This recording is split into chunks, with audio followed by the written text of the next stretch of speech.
Pa raditi se u principu o tome da sam si ja dala još jedan ispušni ventil u životu i dala sam si pravo da odem na 2 mjeseca bez da imam mobitel uključen i odmorila sam se od svega i bilo mi je prekrasno. Živjela sam u to ime, evo, u zdravlje. U 2 mjeseca bez mobitela? To. Živjela sam daleko od očiju ljudi, javnosti generalno i živjela sam u prirodi sa životinjama u parku prirode Vransko jezero. Tako da bilo mi je baš... To još nije gotovo, ali tako? Nije gotovo, da. Zato što dobili smo neka pitanja, pitaj ko je pobjednik. Ne smije ništa to, te stvari se nek pričaju. Dokle se sad na televiziji došlo? Koji su to krugovi? Je li ima krugova nekih? Nemam pojma, ti to baš nije da baš ono... Nije da razumijem koncept? Da sve, ne, razumijem koncept, ali nije da baš pratim. Obično nešto što proživim, pustim.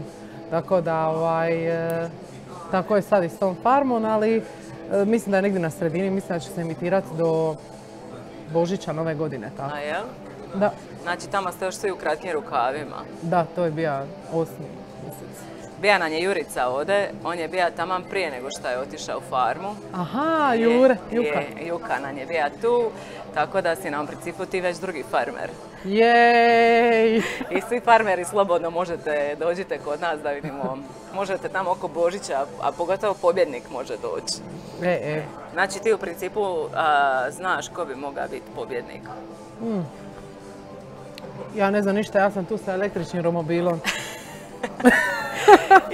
Aj reci mi kako onda, jel imate, kako to izgleda, svak živi u svojoj kući, imate svoje koze, ovce? Ne, živimo svi u jednoj kući, živimo od plodova OPG-a, živimo od zadataka koje prođemo ili ne živimo dobro od onih koje padnemo.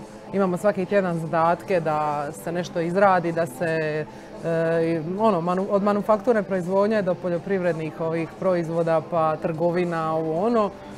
I onda ako prođeš zadatak imaš lovu da živiš, da kupiš sebi nešto zajednici. Odnosno poanta priče je u zajednici opstat kao jedinka i doći do kraja i osvojiti $500 000 kroz sve zadatke koje niko od nas nikad nije radio u životu, ali vezani su za prirodu i društvo.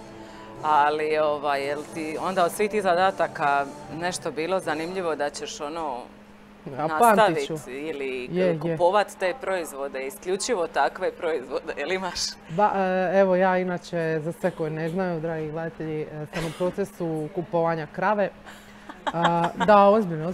Znači, već sam se inače, ja sam iz Dalmatinske Zagore porijeklom, ja sam dite odraslo u Varošu u Radmilovićevoj ulici, ali moje porijeklo je Dalmatinska Zagora, Trmbusi, Blato na Cetini, sa Čačine strane, a s materine Imotski. Tako da, nakon farme ja sam definitivno odlučila okrenuti jednu novu stranicu u svom životu, a to je kupovina krave. A čekaj, di ćeš staviti u Trmbuse? Da, u Trmbuse. U to ime. Za kravu. Evo ga, da. Jesi izabrala kravu jer je oko nje najmanje posla ili... Nije, predobro mi je. Iskustvo sa kravama u štali je baš onako jedno, za mene je bilo jedno duboko duhovno iskustvo na toj farmi. Bila sam počašćena što mogu must krave svaki dan 2 ili 3 puta dnevno i od toga raditi sir, mliko. Onda znaš raditi sir i Pa sve smo naučili i naučili smo sve tamo. Bila je doduše farmerica Zdenka malo više zadužena za te prerađevine od mlijeka, ali sam ja muzla rado svako jutro. Obično zvijezde idu u nekakav naš merch, ti ćeš onda možda u kravlje, mlijeko, svježe. Nikad ne zna se di ćete život odvesti, ali u svakom slučaju moj centar je... Sirevi. Moj centar je majka priroda u svakom pogledu. Unutarnje, vanjska i sve, tako da. Kad si spomenula Trmbuse, fun fact, nedavno, prošle godine sam tražila di će moja i Dijana ići na izlet i odlučila sam ići od Splita prema Imotskom. I onda sam gledala sve što ima na Instagramu. I između ostaloga, znaš, ono, kad sam upisala neki hashtag, izašla si mi ti na nekom potočiću i piše trbusi. I evo mi vjeruješ da sam išla po tim trbusima jednog Dijana vozikala. Jesi išla? Jesi bila? Nisam ga našla, morat ćeš mi. Google Maps lokaciju toga potočića. Stružica, znači doli kupalište, savršenstvo. Kupalište Stružica. Kupalište, Stružica. Jel ga ima na Google Maps? Ima ga, mora ga biti. Pa to ti je centar svijeta, Trbusi.